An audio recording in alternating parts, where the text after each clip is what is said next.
नमस्कार दोस्तों, मैं हूं गोपाल राजपूत करण। भारत पर मैं एक बार फिर आपका स्वागत करता हूं। आप इस वक्त देख सकते हैं मैं आर्ट गैलरी के अंदर हूं। हमारे साथ इप्सिता जी हैं जिन्होंने ये बहुत ही सुंदर आयोजन किया है। यहाँ आप देख सकते हैं कलाकृतियां जो कि अपने आप में एक अद्भुत कलाकृतियां हैं।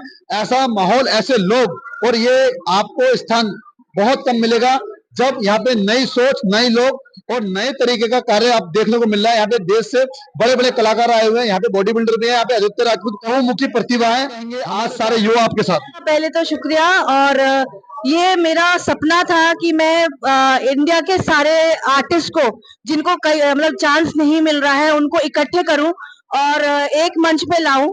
और आज ये सपना पूरा होते हुए नजर आ रहा है। और आज गणेश चतुर्थी भी है, बहुत अच्छे दिन में हमने शुरुआत की है। तो ये सिर्फ मेरा नहीं है, हम सबका एक टीम वर्क है। और बहुत ही बढ़िया लग रहा है कि सारे आर्टिस्ट खुश हैं। और हमारी पहली सेल भी हो चुकी है मैडम कुसुम जी की, तो बहुत अच्छी बात है, बहुत अच्छा लग रहा है। Thank you. कहाँ कहाँ से पहुंचे हैं आप, किस किस प्रकार के आपके यहाँ पे आए हुए हैं? जो मुझे लगता है सभी तरह के फूल आपके बीच में, कुछ लोगों के बारे में जानकारी देंगे? जरूर, मैं आपको आर्टिस्ट यहाँ पे है श्रुति जी। श्रुति जी हैं जो कि बहुत ही यूनिक सोच रखती हैं, नई नई चीजों को दुनिया के सामने रखती हैं। मैं आपका बहुत बहुत स्वागत है। आज पावन पर्व है गणेश चतुर्थी जी का, और भारत पर्व में आपका स्वागत है। ये जो भारत पर्व है, इसका ये जो पले संजोया गया है नए आर्टिस्ट के साथ, इप्सिता जी के द्वारा संजोया गया है, क्या कहेंगे? पहले तो thank you everyone, and thank you Ipsita.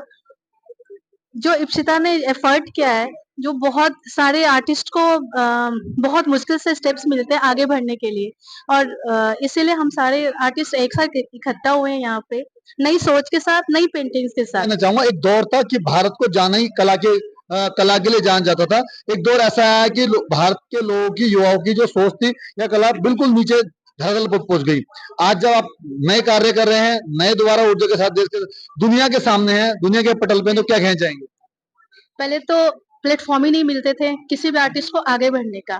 अब जो ये गैलरीज हो गए हैं और क्यूरेटर है, इनकी वजह से छुपे हुए आर्टिस्ट भी अब बाहर निकलते हैं और उनके अंदर भी एक आत्मविश्वास आता है अपने आर्ट को आगे बढ़ाने के लिए। अब हम आपको भारत की जानी मानी ये कहें कि कलाकार से मिलवाए जा रहे हैं। इन्होंने, आप ये देख पा रहे हैं, पूरी दुनिया में अपना महत्व रखा कैलाश मानसरोवर। जानेंगे किस सोच के साथ इन्होंने, किस भावना के साथ उकेरा है इस पेंटिंग के रूप में कैलाश मानसरोवर को। ट्रैवलिंग के शौक ने, और आपका नाम पहले? मेरा नाम अनीता रस्तोगी, दिल्ली से हूँ। मेरे परिवार में सबको ट्रैवलिंग का शौक है, ट्रैकिंग का शौक है। हम सब ट्रैकिंग के लिए जाते हैं, पहाड़ों में जाते हैं। उन्हीं सब पहाड़ों को देख के और इस शौक ने मुझे मन किया कि ये पहाड़ों को मैं कागज पे रंगों के साथ उतारूं। अच्छा लगता था उनको स्केच करना, अच्छा लगता था। आपको भगवान महादेव कैलाश मानसरोवर की जो प्रेरणा कहाँ से मिली? हमारे हिंदू धर्म में इतने पवित्र मानते हैं उनको, पूजा करते हैं, और हर पहाड़ में हर एक जगह देवी देवता का रूप दिखाई देता है। मानो तो पत्थर, ना मानो तो पत्थर, ना मानो तो भगवान। उस तरह की प्रेरणा तो लगता है कि इनमें कुछ तो है जो अट्रैक्ट करते हैं, जो पूजा का स्थान है, जहाँ मन लगता है, जहाँ कुछ शांति मिलती है, मेडिटेशन मिलता है, अच्छा लगता है उनको। तो आपको लगता है बहुत जल्दी किसी के घर में स्थापित होने वाले भगवान महादेव कैलाश मानसरोवर के रूप में? बिल्कुल बिल्कुल, मुझे ऐसा लगता है कि ये सबके मन में, सबके दिल में, सबके छवि रखते हैं, मन रखते हैं। अच्छा लगता है। बताया कि अपनी भावना से जिन्होंने जगह जगह जाके ट्रेवल किया, घूमे हैं, फिरे, जब जाके इनके जहन में भगवान शिव की ये जो भावना जो इनके अंदर चल रही थी, बाहर आई, और उसका स्वरूप यहाँ आपको दिखाई दे रहा है। अन्नपूर्णा रेंज है, ये नंदा देवी है जिनको मैंने बनाया है। ये एक स्विट्जरलैंड की एक पीक है, जो माउंट जर्मेट पे, तो वहाँ। जैसा कि मैंने आपको बताया कि मैम ने यहाँ पे भारत के अनमोल रत्न एक मंच पे, एक जगह पे एकत्रित किए हुए हैं, संजोए हुए हैं। अब हमारे साथ सुशील अबुआ जी हमारे साथ हैं। हम इस बात का पूरी दुनिया में हमेशा दावा करते हैं कि भारत की सभ्यता, संस्कृति औरों के मुकाबले बहुत बेहतर थी, या ये कहें कि सबसे पुरानी थी। इसका प्रमाण इन्होंने उकेरा है अपनी भावना के साथ कि हम टाइम ट्रेवल करते थे। टाइम ट्रेवल होता था जब हम समय हमारा आगे पीछे कौन सा किस प्रकार है, हम उसको आत्मसात कर सकते थे, बता सकते थे। जानेंगे इनकी जवानी किस प्रकार आपको फीलिंग आई और कहाँ से आपने ये चीज लोगों तक लेके आने की बारे में सोचा? मुझे सर लगा कि ये सब चीजें होनी चाहिए, क्योंकि हमारे भारत के बारे में ये बताया जाता है कि यहाँ विज्ञान इतना उन्नत नहीं था, लेकिन मुझे ऐसा लगता है और है भी कि हमारा विज्ञान बहुत उन्नत था। आपको देख के लगता है कि विज्ञान तो उन्नत था, जो किताबों जलाने वाले थे, किताब जलाने वाले थे, उनकी मंशा कभी पूरी नहीं हुई। आपकी इस पेंटिंग को देख के लगता सर यही मैं दिखाना चाहता हूँ कि हम बहुत उन्नत थे, पहले भी और आज भी, और हमेशा रहेंगे। मैडम, मैं आपसे बात करना चाहूंगा, कहा जाता है भगवान को कभी भी किसी भी रूप में कहीं भी देखा जा सकता है, और भगवान हमेशा आम इंसान को कठपुतली की तरह नचाते हैं, या हम एक स्टेज पे आके अपना रोल प्ले कर रहे हैं, वो इन्होंने अपनी भावना के अनुरूप यहाँ पे अपने बुरुष से, या कहें कि अपनी भावना से उकेरा है एक कैनवस पे। क्या कहेंगे? ये इनका आर्ट जो है, इनका आर्ट बहुत यूनिक है, और मेरे को ये, जब मैंने अमोल जी के यहाँ इनका आर्ट देखा था, मैं पहले दिन से इनको कह रही थी कि ये आर्टिस्ट मतलब बहुत अच्छा लगा मुझे इनका आर्ट, ये बहुत ही अलग इनका पेन एंड इंक है, मैं भी इसी तरह का करती हूँ। तो ये बहुत टैलेंटेड आर्टिस्ट है हमारे, और बहुत बढ़िया, बहुत सिंपल वे में इन्होंने बहुत बड़ी बड़ी बातें इन्होंने एक्सप्रेस किया हुआ है। अगर हम इतनी युवा एज में इतनी गंभीर सोच आप ये कह रहे हैं इनके अंदर है? बिल्कुल बिल्कुल, बहुत गहरा सोच है, क्योंकि हर आर्टिस्ट यूनिक है, ऐसा नहीं बोल सकते कि कोई अच्छा है, कोई ऐसा कुछ भी नहीं होता। हर सबकी अपनी फीलिंग्स है, वो एक्सप्रेस करते हैं। हम आर्टिस्ट एक्सप्रेस करते हैं हमारे सिंपल वे में, हमारे पेन के थ्रू या जो भी है, लेकिन समाज को एक मैसेज जरूर जाता है कि हमारा जो कल्चर है वो दिन ब दिन जो खराब होते जा रहा है, तो हम उसको सारे आर्टिस्ट मिलके, मेरा यही विजन है कि हम ट्राई कर रहे हैं कि वो बरकरार रखे रहे, और ये जो खूबसूरती हमारे इंडिया में है, उसको, ये कल्चर जो है वो हम खोने ना दें। अच्छा आयोजन किया है सर। आपका शुभ नाम पहले जानते हैं? मैं अभिषेक एस पांडे। अभिषेक जी, मेरी दिल्ली में सर आपका बहुत बहुत स्वागत है। ये हमारे साथ सुनील जी हैं, इन्होंने ये साबित कर दिया कि ज्ञान और भावना और संस्कृति को कभी भी ना मिटाया जा सकता है, ना उसको कभी खत्म किया जा सकता है। एक बार मारोगे हम 100 बार पलट के आएंगे। क्या ये इनका मैसेज है? बिल्कुल बिल्कुल, ये तो बात सही है, और इनका जो काम है वो काफी सराहनीय है। तो मेरी पत्नी भी हमारे साथ में है, और वो काम काफी देर यहाँ खड़े थे, और एक वैभव जी हैं, उनका भी हम देख रहे थे। तो काफी काफी अच्छा काम है, और रूट्स से जाके हम जुड़ने की कोशिश कर रहे हैं। ये मैसेज काफी अच्छा है, काफी आपको बधाई साहब, है ना। खूब आगे बढ़िए और देश का नाम रोशन करिए। इप्सिता जी के बारे में दो शब्द। मैडम इतना बढ़िया इसको ऑर्गेनाइज कर रही है, थैंक यू सो मच। आपने काफी अच्छा काम किया है, वो काफी सराहनीय है। आपको हमारी शुभकामनाएं आगे के लिए। किसी भी छात्र, किसी भी स्टूडेंट के लिए दुनिया में सबसे बड़ा दिन होता है, सबसे बड़ा पर्व होता है, जब वो अपने गुरु के सामने अपनी कला प्रदर्शित करता है, और जब गुरु उसको सराहता है। दिल्ली में बहुत बहुत स्वागत है। सुनील जी ने आपका नाम तो रोशन किया ही, लेकिन आप इस वक्त इस पल को आप खुद आत्मसात कर रहे हैं, क्या कहना चाहेंगे? जब सुशील जी से पहली बार मैं मिला था और मैंने इनका काम देखा, तो मुझे सबसे एकदम यूनिक इनका काम है, और ये इंसान भी बहुत अच्छे हैं। तो उसी तरह की भावना इन्होंने जब अपनी कैनवस पे उतारी है, तो आप इनका काम देख सकते हैं, ये एकदम अलग है। कैसा महसूस करते हैं कि आपका बनाया हुआ एक, ये कहें कि जो एक महान कलाकार सामने?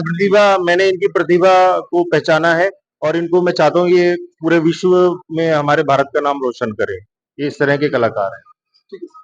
इन्होंने कहा कि मैंने इनकी प्रतिभा को बहुत पहले पहचान लिया था। क्या कहेंगे अपने गुरु के सामने ये सब आप? सर इतने बड़े आर्ट, मतलब मेरे लिए तो ये गॉड है। सुशील जी का मतलब समझते क्या होता नाम? मतलब आपने अपने नाम को सार्थक किया है, अपने गुरु के, अपने परिवार के सामने आपने वो करके दिखाया जो उनकी भावना थी। आपका नाम जो होना चाहिए था, आपने अपने नाम को सार्थक किया। सर बिल्कुल, सर की अगर मेहनत, सबसे बड़ी मेहनत सर की है।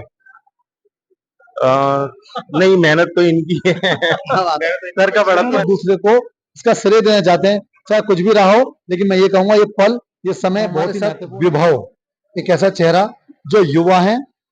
आजकल एक ट्रेंड चल रहा है कि बच्चे अपनी माँ के करीब होते हैं, उन्हीं में से एक ये है।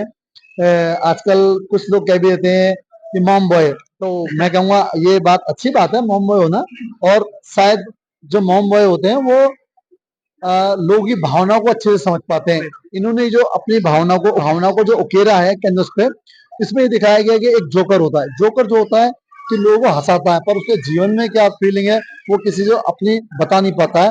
क्या स्थिति है इस व्यक्तित्व को लेके। सर बहुत बहुत स्वागत है आपका मेरे थैंक यू वेरी मच। जैसे ये पेंटिंग जो है, हम सब एक डुअलिटी में रहते हैं। सही या गलत की जो दौड़ होती है, जो पकड़ होती है, उसके बीच में वो संघर्ष जो हमारा चलता रहता है। कौन कितना सही और कौन कितना गलत, हम उस चीज को छोड़कर अगर हम ये देखें कि हम एक माध्यमिक मार्ग जिसको हम कहते हैं दी बैलेंस्ड वे ऑफ थिंकिंग, अगर उस पे हम आते हैं तो कितना स्ट्रगल होता है उस चीज में। उसमें यही बताया गया है कि उसकी खुद की लाइफ में कितनी प्रॉब्लम्स हैं और उसको वो एक नेगेटिव इमोशन हो गया और उसको सबके सामने एक अच्छा पोर्ट्रे करना है, वो एक पॉजिटिव इमोशन हो गया। और यहाँ पे वो पकड़ बना के चल रहा है, वो अपने मेकअप से आंसुओं को छुपा के, और वो मिडिल पाथ निकालने की कोशिश कर रहा है। अब ये जो है वो मिडिल पाथ निकाल रहा है, उसकी वजह से उसको इतना ज्यादा स्ट्रगल हो रहा है। तो ये उस चीज को दिखा रही है। आपकी एक पेंटिंग हो रही है जिसके अंदर मुझे लगता है कि बच्ची बता रही है कि हमें एनिमल के प्रति क्या फीलिंग होनी चाहिए, किस तरह उन्हें सेव रखना। जी बिल्कुल, ये जैसे एनिमल राइट्स वगैरह के लिए है। बहुत सारे जो जानवर होते हैं जो कुछ बोल नहीं पाते हैं, तो उसमें क्या होता है कि उनके खुद के इमोशंस होते हैं जिसको हम समझ नहीं पाते हैं। और ये जो छोटी बच्ची है, इसमें दिखाया जा रहा है कि वो बहुत सारे स्ट्रीट पेट्स जो होते हैं उन्हें रेस्क्यू करती है।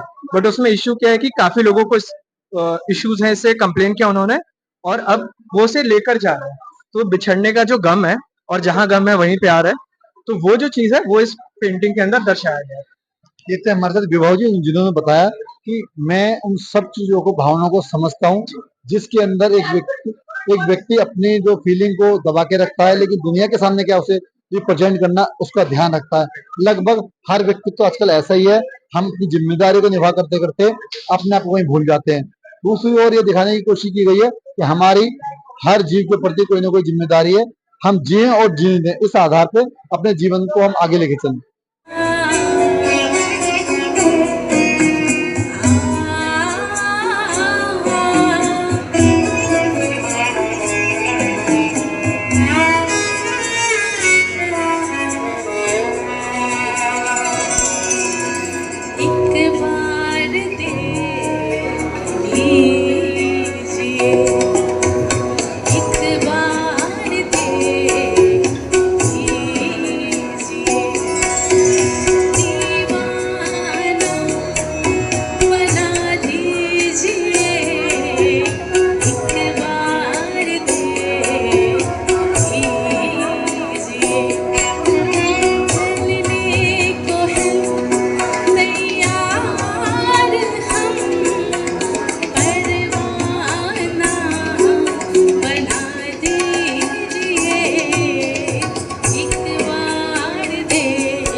स्पीकर अलग से भी है।